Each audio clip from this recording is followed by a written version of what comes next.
Subaru Impreza, and Mitsubishi Lancer Evolution, two icons of the rally scene.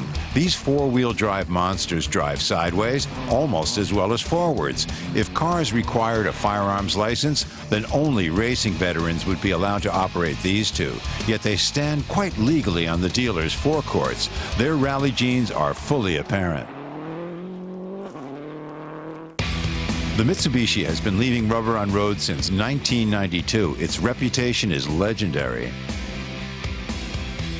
The current version is called the Evo IX and sprints from 0 to 60 in 5.5 seconds. At about 40,000 euros, it's almost unmatched.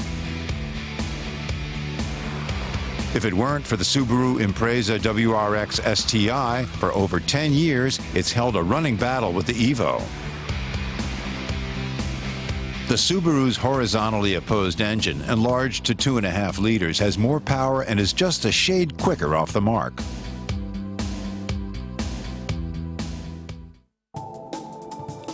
The Impreza shows off its fighting spirit. No false modesty here. If a small car gets in the way, it scoops it up in its giant air intake and spits it out again through an exhaust pipe fat as an arm.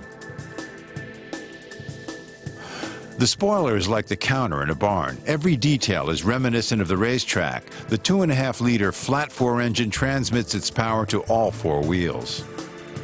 Lockable diffs and an adjustable central differential ensure precise handling. The rally seat exerts an iron grip on the driver. Comfort is quite out of place, and the dashboard is soulless plastic. This car has only one object in life: speed, just like its terrible twin, the Impreza World Rally.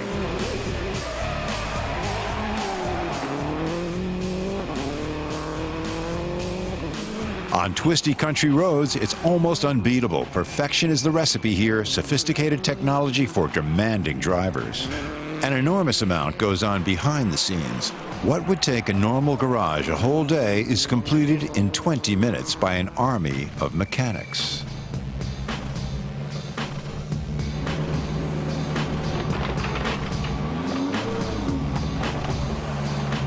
The development work is just as important. Every component is designed at the computer by engineers using special software. The final product benefits from all that effort.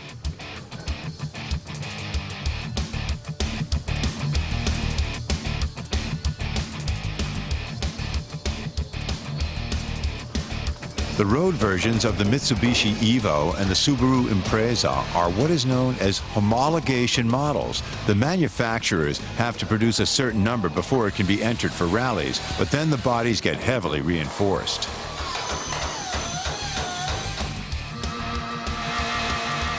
Experts check everything meticulously, even before assembly. A dodgy contact could cost victory on a tough rally course. The slightest fault could prove fatal. After months of work, the result is at least vaguely reminiscent of a car.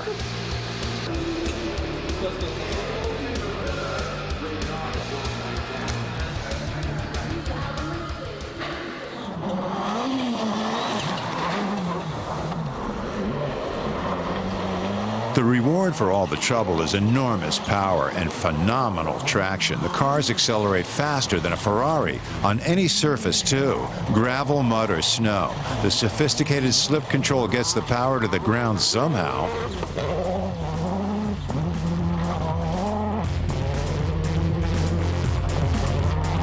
The Mitsubishi Evo is exemplary in this field. When you brake on a bend, its smart four-wheel drive decelerates the inner wheels more than the outer, keeping it on the desired course. Accelerate out of the bend, and more torque is applied to the outer wheels. The three differentials distribute the power accordingly, reacting in a fraction of a second. Even the normal road-going version is fitted with this system.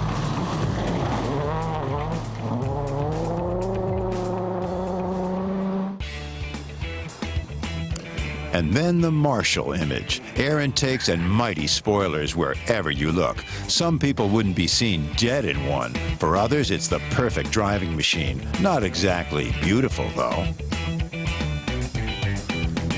What other car allows you to adjust the four-wheel drive to gravel, snow, or tarmac at the touch of a button? You have to sacrifice a bit of comfort for that. After a few hours in those contour seats, you feel as if you've been through the spin cycle.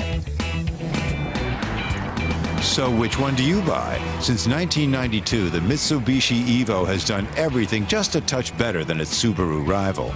Even though Mitsubishi has now withdrawn from the Rally Championships, the Evo still sets standards in that respect.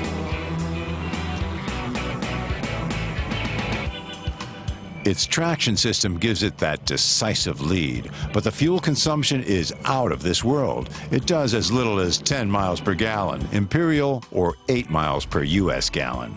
Admittedly, the Subaru is just as thirsty, and also great fun to drive, convincing, cornering, and road holding too.